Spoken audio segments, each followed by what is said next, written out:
Les 5 étapes du mariage. Nous parlons du mariage aujourd'hui. Les 5 étapes du mariage. La première étape, c'est la lune de miel. Tous les mariages traversent cela. C'est le ciel sur terre. Lorsque vous finissez d'échanger vos vœux, de vivre ensemble éternellement, de s'enseigner tout le temps, de prier ensemble, vous évitez de vous offenser l'un et l'autre. Toutes les choses vont bon train, vous priez ensemble. Maintenant, vous commencez à pratiquer tout ce que vous avez lu, tout ce que vous avez appris. Je me rappelle que j'ai prêché un message titré « La lune de miel pour toujours ». Vous pouvez avoir la lune de miel pour toujours. C'est possible, c'est possible. C'est pour cela que j'ai dit premièrement de vous marier à votre ami. Parce qu'un moment arrivera où ce n'est pas le sexe qui soutiendra le mariage.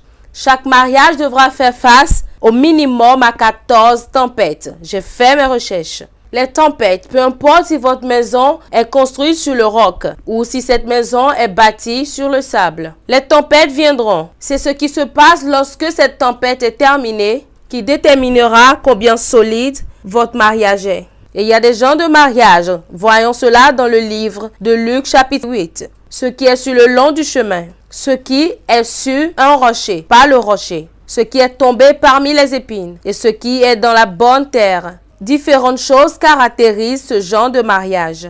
Alors, nous avons l'étape de la lune de miel. Et après cela, vous avez l'étape de la réalité. L'étape de la vie normale. Vous revenez de la lune. Maintenant, vous vivez sur la planète Terre. Mais j'aimerais que vous sachiez que votre réalité est ce que vous en faites. Vous créez cela. Vous ne vivez pas votre vie par défaut. Vous créez votre réalité. Maintenant, vous vous éveillez à la réalité de votre conjoint. Vous revenez de la lune de miel, vous conduisez et puis vous dites « Je dois prendre le petit déjeuner. S'il te plaît, mon cher, est-ce que tu peux faire demi-tour ?» L'homme te dit « Je suis trop fatigué. » Ah, mais pourquoi tu cries? Pourquoi tu élèves ta voix maintenant? Bienvenue à la réalité. Alors ma femme peut être autant sale? Ce dessous n'est supposé pas être blanc ou noir? Bienvenue dans la réalité. Et vous lui dites ce dessous, mais qu'est-ce qui se passe?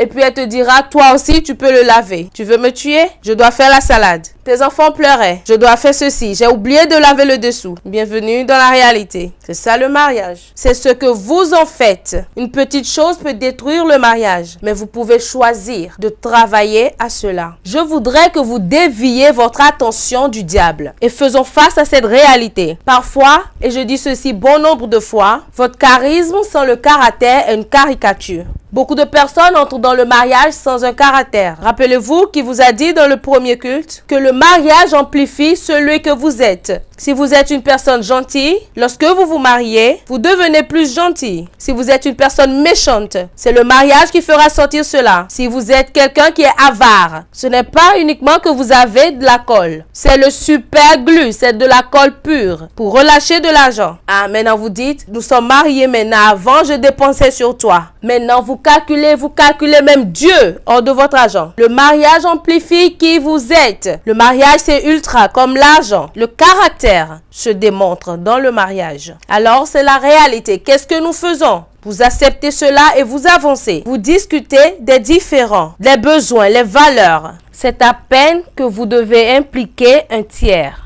à votre mariage, parce que certaines personnes sont mauvaises. Sachez à qui vous devez vraiment parler concernant votre mariage. Certains d'entre vous espériez qu'en tant que pasteur, nous devons tout connaître. Parfois, vous faites un professionnel. Nous ne connaissons pas tout. Nous gérons aussi le nôtre. Parfois, vous ne savez pas que nous saignons, mais nous dirigeons. Alors, difficilement que vous impliquerez une tierce personne. Mon mari dira, certaines personnes ne sont pas contentes parce que toi, tu es content. Peut-être que je ne cite pas beaucoup de versets. Alors, vous pouvez aller prendre cet enregistrement. Ici, j'aimerais être réel que possible. Nous avons eu à citer, mais pratiquons la Bible. Numéro 3. Alors, cette étape, je l'appelle l'étape de « Je ne suis pas un imbécile ». Tous les mariages traversent cela.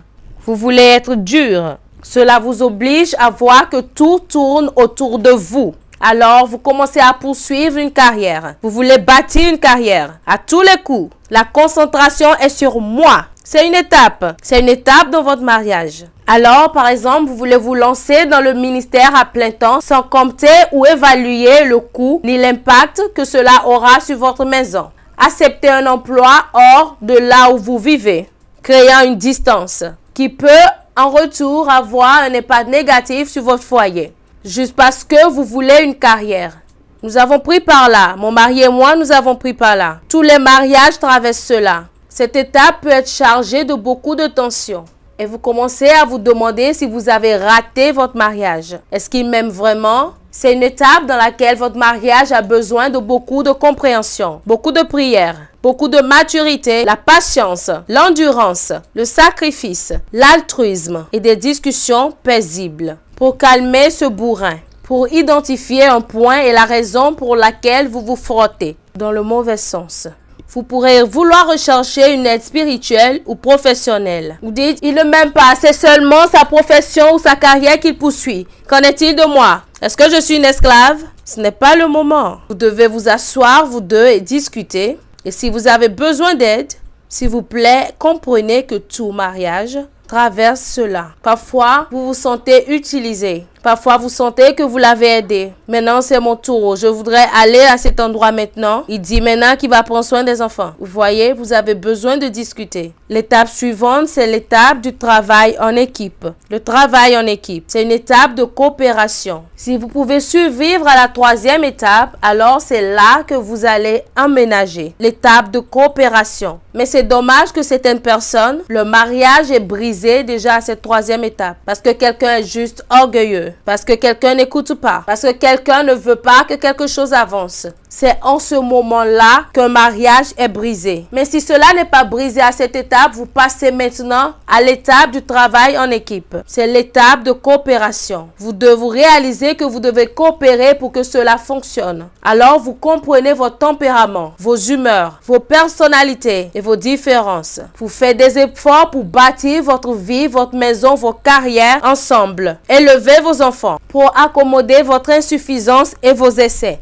C'est à cette étape. Déployez des efforts conscients pour bâtir vos finances, votre entreprise, votre maison et assurez-vous que les enfants aient de bonnes valeurs. Maintenant, nous sommes à l'étape de l'accomplissement et de la réussite. Que nos mariages jouissent de cette étape. Et l'étape finale, c'est ce que j'appelle toutes les mains sur la scène gracieuse. C'est l'étape finale du mariage. Vous êtes déjà habitués l'un à l'autre. Le suivant est vide. C'est l'étape où mon mari et moi nous nous trouvions.